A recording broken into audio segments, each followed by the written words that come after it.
안녕하십니까?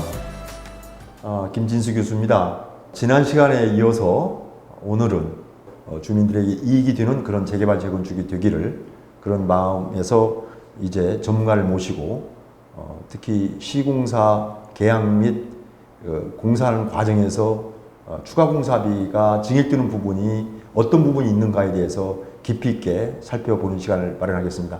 오늘 정일균 우리 사장님 모셨습니다. 네, 안녕하십니까? 반갑습니다.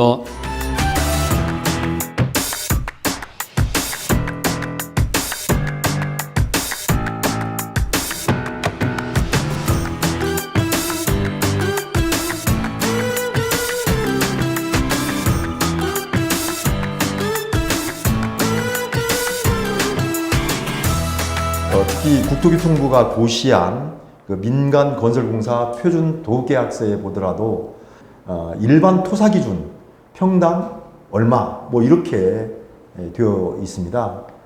여기서 이제 일반 토사기준이라는 의미를 좀 해석해 주시고 이랬을 때 어떤 그런 조건에 따라서 공사비가 변경 내지는 증액될 수 있는지에 대해서 좀 말씀해 주셨으면 좋겠습니다. 일단 계약서 사항에서의 일반 토사를 적용해야 된 배경부터 말씀을 드리겠습니다. 토사라는 것은 세부적으로 저희들이 지질조사를 했었을 때 메리토, 그 다음에 뭐 퇴적, 점토, 사토, 연암, 풍암 여러 가지 단계로 구분할 수 있지만 왜 계약서상의 일반 토사라고 선정을 했느냐? 그 이유는 시공사 선정 시점이 중요합니다. 시공사 선정 시점이 그 사업 대지에 대한 정밀한 토질에 대한 조사가 이루어지지 않은 상태에서 시공사를 선정하다 보니 그에 따른 기준을 설정하기 한 것이 일반 계약서, 표준 계약서라고 얘기할 수 있습니다. 사장님께서 말씀하신 그런 이제 시공사 선정 시기가 현행 도시 및 주거환경영향법에 보면 이제 조합 설립 이후에 하도록 되어 있고 서울시의 경우는 내역 견적에 의한 입찰을 방식으로 시공사를 선정하도록 되어 있습니다.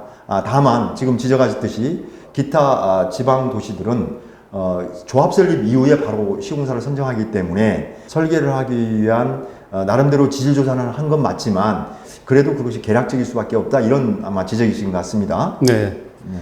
일반적으로 설계를 할 때 지상으로 올라오는 구조물에 대해서는 설계에 의해서 변수가 없지만 지하에 되어 있는 것은 실질적으로 파보지 않으면 어떠한 형상을 갖고 있는지를 저희들이 알 수가 없습니다.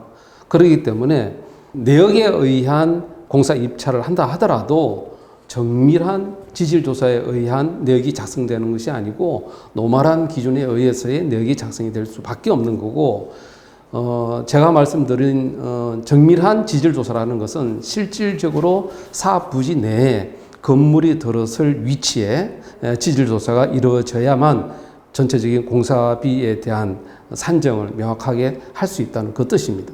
우선적으로 일반 토사 위에는 건물이 하중이 많은 건물을 올려놓을 수가 없습니다. 그렇죠. 지금 그 공동주택일 경우에서는 부산의 LCD 같은 경우에서는 무려 층수로 따지면 100층 가까이 올라가는 아주 높은 건물입니다. 그렇죠. 크나큰 하중을 집안에 제대로 전달을 하려고 하면 일반 토사에서 건물을 앉아서는 안 되겠죠. 그렇습니다. 그것이 미약해서 사회적으로 문제가 되는 것이 여러분들이 많이 알고 있는 서대문에 있는 와우 아파트. 결국은 기초가 부실해서 다 무너진 그런 사례가 있고 또 흔히 보시는 지하철 공사 같은 경우에 인적 건물이 붕괴되는 현상. 이 또한 집안이 명확하게 우리가 파악하지 못한 데서 일어난 사회적인 문제, 경제적인 손실, 인적 손실 여러 가지 문제들이 발생되고 있습니다. 그렇지만 실질적인 공사를 할 때 명확한 지질조사에 의한 공법 선정이 최우선이 돼야 되고 안전성이 보장이 되고 경제성이 보장돼야지만 전반적으로 저희들이 만족할 수 있는 시공이 이루어지리라고 판단을 합니다. 그렇습니다.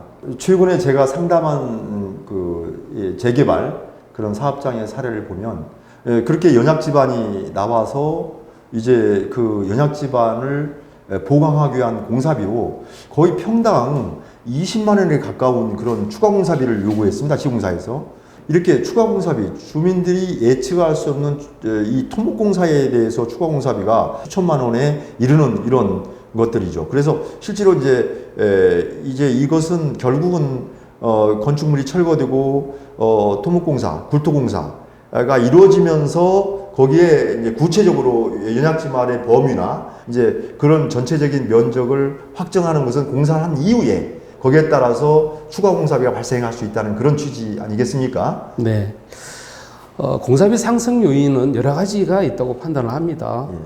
우선 기초에 대한 공법 선정에 의해서의 공사비가 변동이 될 수 있고, 또 지하에 매립된 오염토, 폐기물, 그다음에 지작물 이런 것도 또한 공사비 상승 요인이 됩니다. 또한 지질 조사에 의해서 지하수가 어느 정도의 높이 있느냐에 따라서 건물이 부력에 의해 뜰 수도 있는 그런 문제이기 때문에 그것 또한 공법에 대한 큰 영향을 미치는 요인이라고 할 수 있습니다. 이로 인해서의 전체적인 공사비는 변동이 될 수 있는 여러 가지 환경적인 요소를 갖고 있습니다. 자, 지금까지 살펴봤을 때 실제로 이제 일반 토사 기준이 아닌 오염토가 나올 수도 있고 또 연약지반이 나올 수도 있고 또 반대로 뭐 연암이든 경암이든 뭐 이런 암석 그 지대가 나올 수 있고 그렇다 보면 엄청난 그런 추가 토목공사비가 소요됩니다. 따라서 우리 사장님께서 실제로 30년 넘게 공사 현장에 계셨기 때문에 그런 사례를 가지고 계시면 그런 사례를 좀 소개해 주셔서 실제로 비용 전략을 절감을 어느 정도 할 수 있는지 좋은 사례를 좀 말씀해 주실 수 있겠습니까? 네, 실 사례를 한번 말씀드리도록 하겠습니다. 지방의 하천 옆에 위치한 사업지입니다. 터파기를 했었을 때 일정 지하 주차장 바닥의 레벨에 자갈층이 나왔습니다. 그것을 사업비를 절감하기 위해서 자갈을 레미콘 회사에다가 반납을 하고 실질적으로 현장에 레미콘 반입 시 그 자갈이 포함된 레미콘을 현장에 수급을 받았습니다. 이로 인해서 레미콘 가격을 월등히 낮출 수 있는 계기가 됐습니다. 두 번째, 인근 도로와 지하주차장 바닥의 레벨 높이가 한 10m 정도의 높이를 유지하고 있는 설계였습니다. 인근 도로와 또 대지 경계선까지의 폭이 5m 정도 폭이 있어서 굳이 현 레벨에서 흙막이를 하지 않고 사방향의 흙을 깎아서 흙 터파기의 높이를 최대한 낮춰서 시공하는 공법을 선택했습니다. 이로 인해서 전체 통사 금액이 67억짜리를 48억에 시행한 실례가 있습니다. 네. 이제 그렇다면 정말 이러한 아주 전문적인 일들인데요. 집안에 숨겨져 있는 내용들을 잘 모르고 설사 안다 하더라도 오염토가 나면 오염토에 대한 처리 비용, 그 다음에 연약지반이 나오면 연약지반을 다지고 인공대지를 조성해서 그런 추가 비용, 다양한 방법들이 있는데 자, 이것을 과연 조합에서 누가 그런 과정 하나를 살펴보고 확인하고 그리고 적절하게 조합원들에게 추가 공사비가 있는지를 확인할 수 있을까요? 제가 볼 때는 현재 정비사업 전문관리업체는 행정 업무만 하고 있고 전혀 전문적인 기술적인 것을 모르는 그런 회사이고, 그리고 이제 감리자가 있습니다. 이 감리자들이 구체적으로 그런 모든 것들을 확인하고 정산해주고 이런 업무를 또 하는 것이 아니단 말입니다. 따라서 그렇다면 이제 결론적으로 이러한 조합원들의 이익을 지킬 수 있는 방법은 결국 이런 기술자가 집행부에 상근하면서 이런 것을 계획 단계에서 계획 설계부터 그리고 실제로 이 설계를 시공하는 단계 모든 정 과정을 꼼꼼히 살펴보고 체크해서 정산하는 이런 그런 전문가들이 필요하겠네요. 네.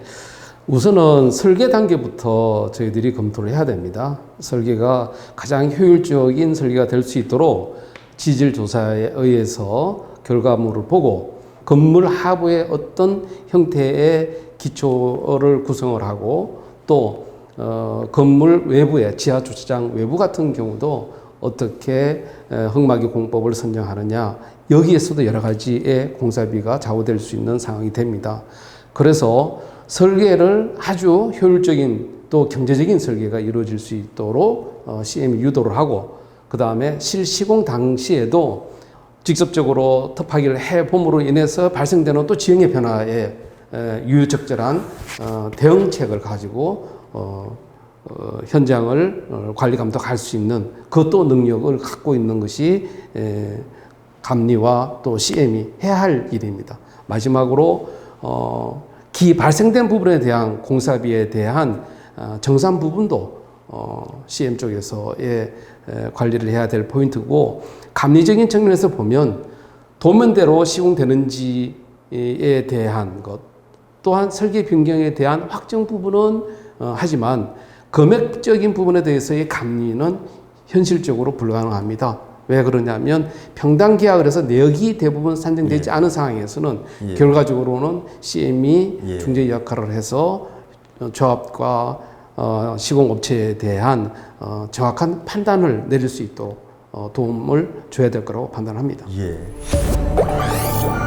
여러분 어떻습니까? 김진수의 재개발 재건축 포커스. 오늘은 재개발 재건축 사업의 사업비의 60% 이상을 차지하는 건축 공사에 대해서, 그중에 핵심이 되는 추가 공사비, 이번엔 첫 번째 공사 터파기에서 지질 조건에 따른 그런 추가 부담 요인에 대해서 살펴봤습니다. 여러분, 공사 계약서에 보면 일반 토사 기준, 이것에 따라서 이런 엄청난 수십억에서 수백억의 추가 공사비가 발생할 수 있다는 이런 내용에 대해서 오늘 의미에 대해서 살펴보았습니다. 다음 시간에 계속 이어서 공사에 대해서 여러분들의 이해를 돕기 위한 그런 또 진행을 하도록 하겠습니다. 오늘 정일균 우리 시공기조사님 사장님 오셨는데 정말 감사합니다. 고맙습니다. 감사합니다.